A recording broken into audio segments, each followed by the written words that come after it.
और अब खबरों में बढ़ते हैं आगे। देखिए, अमेरिका और ईरान के बीच सीज फायर के ऐलान के बाद भी हमले चल रहे हैं। यूएई के रक्षा मंत्रालय ने दावा किया है ईरान ने तोड़ा सीज फायर। यूएई का दावा है 17 बैलिस्टिक मिसाइलों से हमला बोला गया है। 35 ईरानी ड्रोन से भी धावा बोला है। यूएई एयर डिफेंस ने हमलों को नाकाम किया। युद्ध विराम के बाद भी ईरान के हमले जारी हैं, यह भी कहा जा रहा है। दोनों तरफ से मतलब दावे हैं, ऐसा नहीं है। यह तस्वीर देखिए पहले।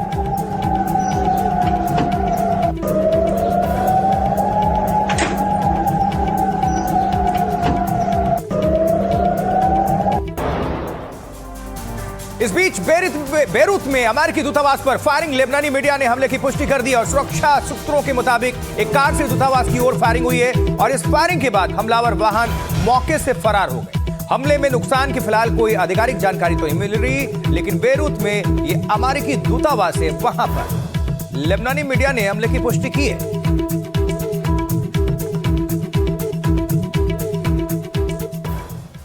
और वहीं इस बीच अमेरिकी रक्षा मंत्री का पहला बयान सामने आया। सीज फायर के लिए गिड़गिड़ाया था ईरान। हेक्सेट कह रहे हैं ऑपरेशन एपिक फ्यूरी सफल रहा।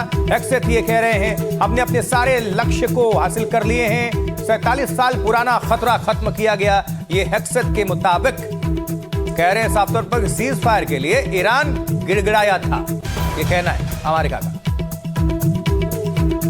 ईरान के नए सुप्रीम लीडर घायल हैं। हेक्सेट ये कह रहे हैं पीट हेक्सेट ईरान से परमाणु सामग्री हटाई जाएंगी और हमने अपने पूरे टारगेट्स पूरे कर लिए हैं, अचीव कर लिए हैं, ये हेक्सेट कह रहे हैं।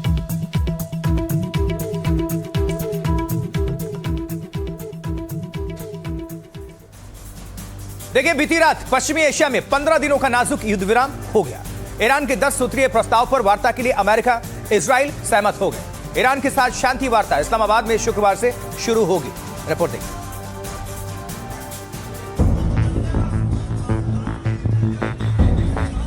अमेरिका के साथ युद्ध विराम के ऐलान के बाद ईरान की राजधानी तेहरान का नजारा अलग दिखा। बुधवार सुबह युद्ध विराम की खबर सुनते ही जनता सड़कों पर उतर आई। उन्होंने डेथ टू अमेरिका और डेथ टू इजराइल के नारों के साथ ईरान के झंडे लहराए, हमले रुकने की खुशियां मनाई।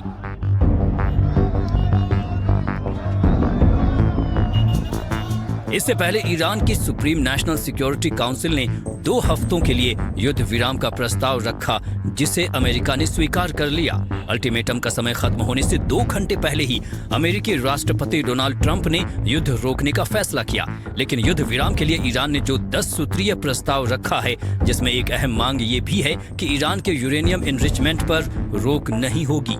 अब बुधवार से इन प्रस्तावों पर ईरान और अमेरिका के बीच इस्लामाबाद में वार्ता शुरू होगी। इस युद्ध विराम के लिए पाकिस्तान ने मध्यस्थ की भूमिका निभाई है।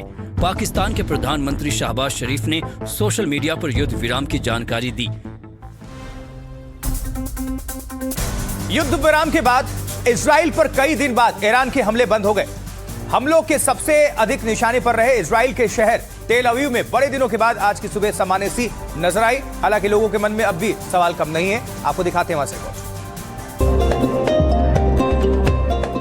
तेल अवीव में आज की सुबह बीते कई दिनों से काफी अलग रही। लोग सुबह की सैर पर जाते दिखे, समंदर किनारे बीच वॉलीबॉल का आनंद लेते दिखे। न कोई सायरन, न कोई घबराहट। किसी का ध्यान आज आसमान की ओर नहीं था, जबकि बीते 39 दिन लोग ईरान के मिसाइल हमले के डर में रहे। 15 दिन के युद्ध विराम की खबर के बाद लोग अपने दिल की बात कहते दिखे। מדינת ישראל הפכה מדינה לא עצמאית בקבלת ההחלטות. למעשה מדינת ישראל कई इजरायलियों का मानना है कि जब तक लेबनान से युद्ध विराम नहीं होगा, तब तक इजराइल के लिए मुश्किल बनी रहेगी। הרבה לא ברור, הרגשה של חמיצות। ईरान ने जो 10 शर्तें रखी हैं, उनमें हिजबुल्लाह के साथ युद्ध विराम की भी बात है। लेकिन इजराइल के प्रधानमंत्री बेन्यामिन नेतन्याहू ने साफ कर दिया है कि लेबनान युद्ध विराम में शामिल नहीं है। ऐसे में युद्ध का एक और मोर्चा तो फिलहाल खुला ही दिख रहा है। युद्ध विराम के बाद ईरान की राजधानी तेहरान और अन्य शहरों में लोग सड़कों पर उतरे, जश्न मनाया और उन्हें उम्मीद बंधी कि ईरान को लंबे वक्त के बाद कुछ राहत मिलेगी, जनजीवन अब सामान्य होगा। हालांकि ईरान के लिए अभी रास्ता बहुत लंबा है। अब आपको दिखाते हैं तेहरान से, ईरान की राजधानी तेहरान से रिपोर्ट।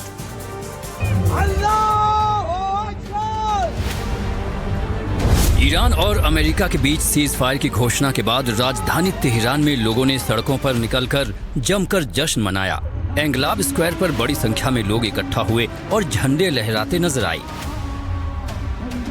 तेहरान में लोग इसे अपनी बड़ी जीत बता रहे हैं और ढोल नगाड़ों के साथ खुशियां मना रहे हैं। जश्न के दौरान लोग अपनी गाड़ियों पर ईरान के झंडे लगाकर घूम रहे हैं और नारे लगा रहे हैं। सीज फायर की खबर आते ही ईरान से सटे इराक में भी लोग जश्न में डूब गए। बगदाद के तहरीर स्क्वायर पर इराकियों का हुजूम जश्न मनाने सड़कों पर उतर आया। हाथों में झंडा लिए सैकड़ों लोग नाचते गाते घंटों तक खुशियां मनाते रहे। 40 दिन से जारी जंग के बीच सीज फायर पश्चिम एशिया के लिए बड़ी राहत है और यही वजह है कि युद्ध की पीड़ा झेल रही आवाम जश्न में डूबी है।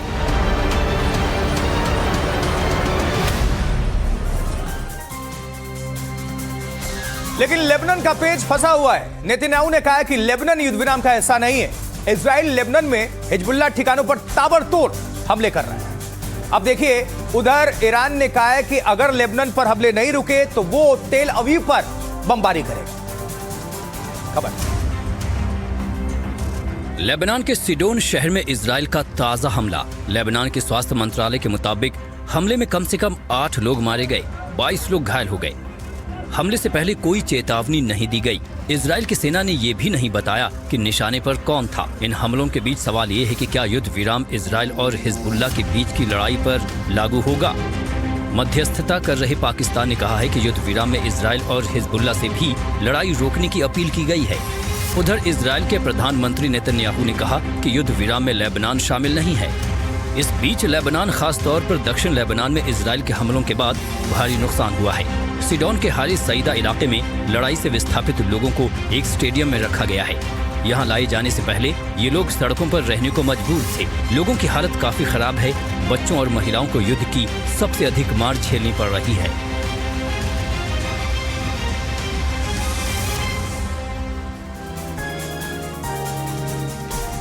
लेबनान के सिडोन शहर, जी यही है सिडोन शहर।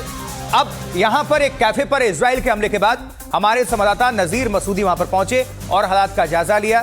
क्या कुछ देखा उन्होंने, आपको दिखा दें। डोनाल्ड ट्रंप की सीज फायर घोषणा के कुछ ही मिनट बाद इजराइल ने यहां लेबनान में एक बहुत बड़ा हमला किया, वो भी एक कॉफी शॉप पे। कई लोग मारे गए हैं, कई जख्मी हुए हैं। कुछ लोग कहते हैं 8 मारे गए, कहीं उनकी संख्या ज्यादा बताई गई है। लेकिन जब आप ये तस्वीरें देखते हैं तो इसमें साफ लग रहा है, देख लीजिए तबाही कहाँ हुई है। एक कॉफी शॉप था जिस पे हमला हुआ, ये देख लीजिए,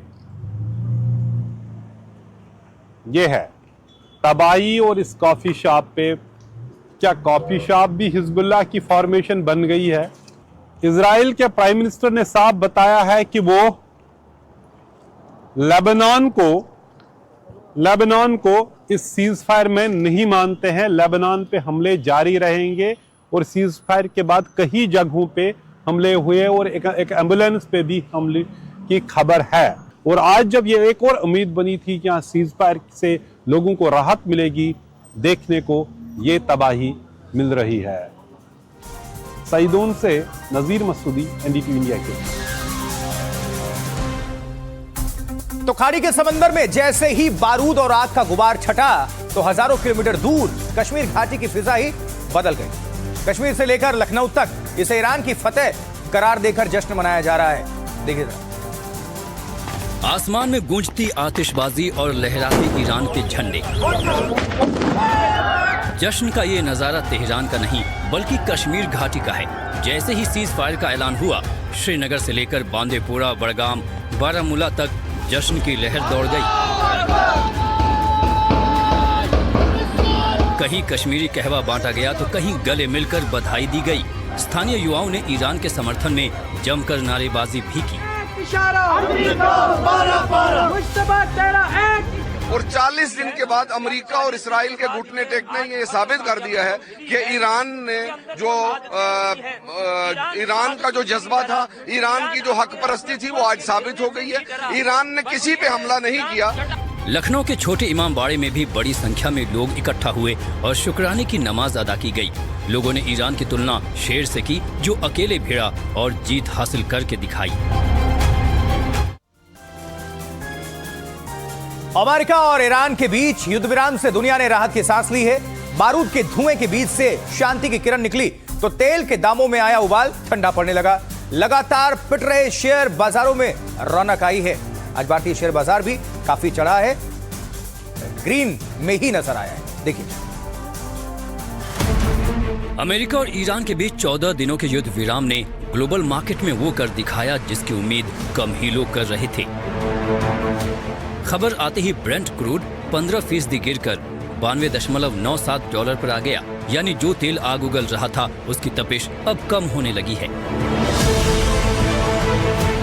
सीज फायर से अब स्ट्रेट ऑफ हॉर्मुज खुलेगा और वहां फंसे हुए तेल और एलएनजी के टैंकर मार्केट में पहुंचेंगे और तेल गैस संकट दूर हो जाएगा।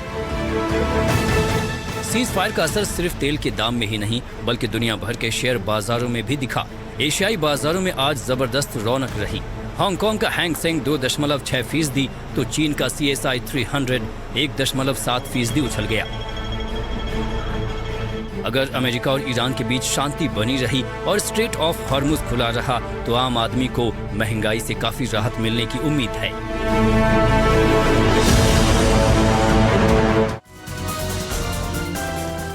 देखिए, महायुद्ध किसी भी देश के लिए एक लाश की तरह होता है। जब चढ़ती अर्थव्यवस्था धड़ाम से गिरती है और उठने में सालों लग जाते हैं। युद्ध के कारण बुनियादी ढांचा तहस नहस हो जाता है और नौकरियों की बाढ़ आ जाती है। अब समझिए किस सेक्टर में अचानक नौकरियां जो हैं वो बढ़ जाती हैं, नजर आ रही है। देखिए, इंफ्रास्ट्रक्चर इसमें शामिल है और कंस्ट्रक्शन का जो सेक्टर है वो इसमें शामिल है, माफ करिएगा। हेल्थ सेक्टर, लॉजिस्टिक भी है और सप्लाई चेन ये बहुत शामिल है और यहां पर ये नौकरियों को बढ़ाने में योगदान रखते हैं। मैन्युफैक्चरिंग, इसको नहीं भूल सकते। इंडस्ट्री ये जो है वो बहुत पावरफुल है, लोगों को बहुत रोजगार ये देते हैं, रोजगार सृजन करते हैं, डेवलप करते हैं।